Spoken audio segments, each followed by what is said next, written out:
Yep, thanks for coming during our bye week. Appreciate you guys, your interest. The Northwestern game, having a chance to review it. Again, we come in and we've got a lot of guys missing, but we saw some young guys step up really big for us. Guys like Roman Hemby, who really helped take some pressure off our young quarterback, Billy Edwards. You saw guys like Caleb Wheatland coming in, not having Jay-Sean Barham, and really taking some meaningful reps. A hard-fought game like we thought it would be. We're 6-2, but still aren't playing our best football, and to me, that's kind of the encouraging thing for us, is that to be 6-2 at the kind of the midway point for us now. We've been going 12 straight weeks, 4 weeks of camp, 8 straight games, and this bye week couldn't have come at a better time for us in an opportunity to get healthy and get some guys back, which we feel we'll be able to do the next couple of weeks. I feel like we've got a really hungry group of guys that are excited about bowl eligibility, but understand that this is kind of our standard, and that I know they like to have a lot more than just become a bowl eligible team, and that's what will drive us as we work this week. We'll have 3 days on the field. We're starting today, where we'll do a lot of fundamental work. We'll get a lot of young players, the developmental work necessary to help continue their growing in our program. And then still a couple of days to work on Wisconsin to get a jump start there. They're also in the bye week as well, so there won't be much new video for us to evaluate come Sunday. And then give those guys Friday, Saturday, Sunday off, which will give them a total of about 5 days away from football, and get back in here next Monday back on our regular normal weekday schedule, prepare to go up to Madison for a great opportunity. With that, I open up for questions. Mike, going into the bye week being bowl eligible, I assume that this weekend you guys are going to have a lot more opportunity to recruit and bring players in and stuff like that. What does being bowl eligible entering the bye do as far as boosting recruiting? The recruiting piece, we've seen it continue to get better with each week. I'm well aware that in this area, when we generate the momentum that shows the trajectory of where our program is headed, that's really what a lot of the guys in this area want to see. They want to see is Maryland football real. As we've painted the vision of where we want to go, I think they're seeing us on track with the vision that we've been able to go out and show recruits. This opportunity does give us a chance. It'll be my first time going on the road this season. I'll get a chance to go out and hit a couple places on Friday, and then get back here and get back to work. So winning, bowl eligibility definitely are huge factors in recruiting, but we know it's not the end-all, be-all for us, but it's definitely it's got us in the minds of some of the top guys in this area at least. Coach, now that you are bowl eligible, at the bye week, is there a point where you can kind of reset expectations with these 4 regular season games left, and then knowing you have that 5th game as well? I think the big thing for us is to stay right on course with we treat every week as an individual season.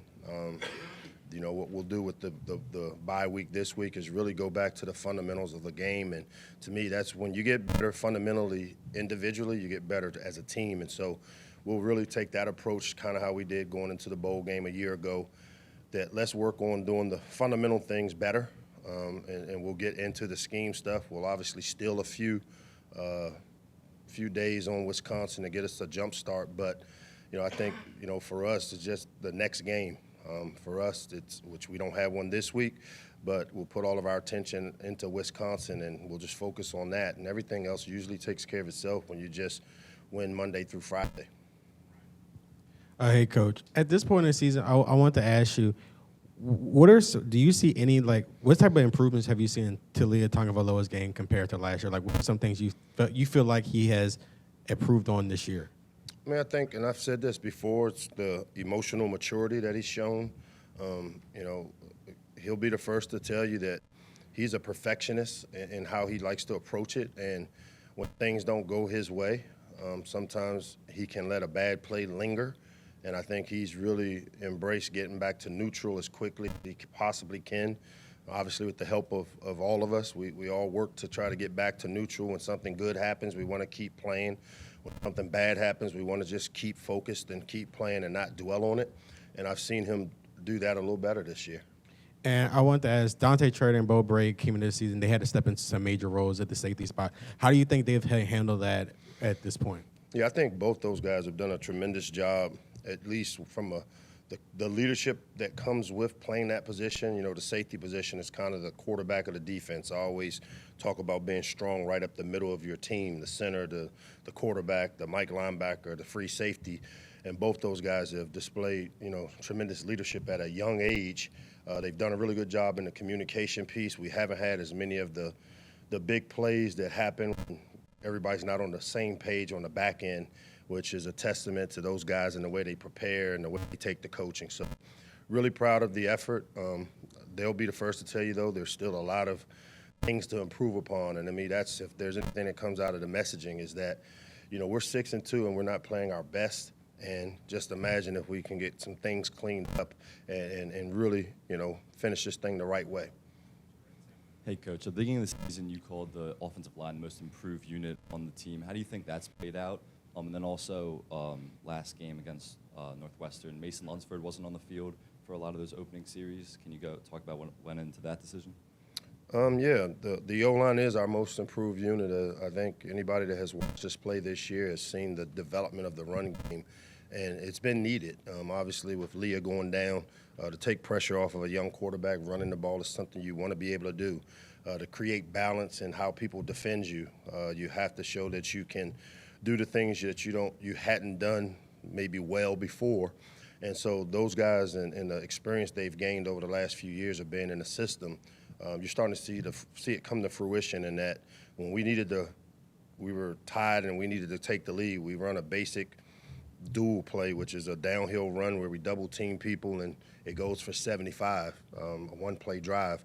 Shows the confidence we have in our guys up front. I think they're getting more and more confident, and it helps our team create the balance as well as show the necessary toughness to play in the Big Ten, because you still win in the Big Ten in the trenches. And I think we've finally gotten to the point where our guys have developed the experience and then the mental and physical toughness to give us a chance to have success.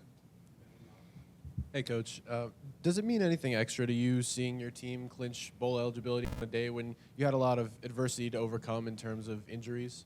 You know, the bowl eligibility is the byproduct of what we do on the field. And so the thing I'm always a little happy about, which is why I was, you know, kind of disappointed in how I reacted to winning a few weeks ago. We played Indiana, is that, you know, winning is really hard. And, you know, anytime you have a chance to win, and this team has shown the ability to fight through adversity. I mean, we haven't had a lead in a game where we just felt comfortable. We haven't had one of those games where we can play a ton of players because things have just gone the way we scripted it to go.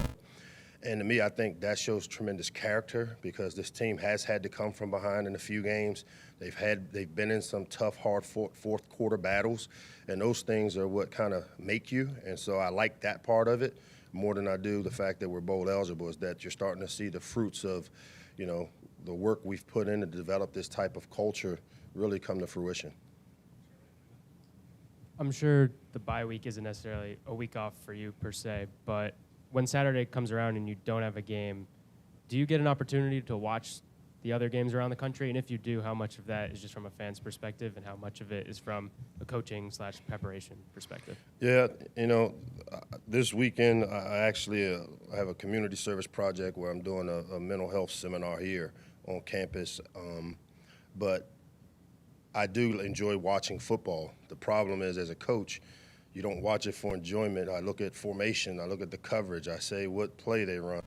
It's hard to enjoy it and look at it like a fan, because I'm constantly analyzing and trying to formulate ideas or thoughts of things that I saw that they did well, the timing of a play call. That was a great call at that time, storing it all. So I watch football probably a little different than the average fan, but it's what I enjoy doing.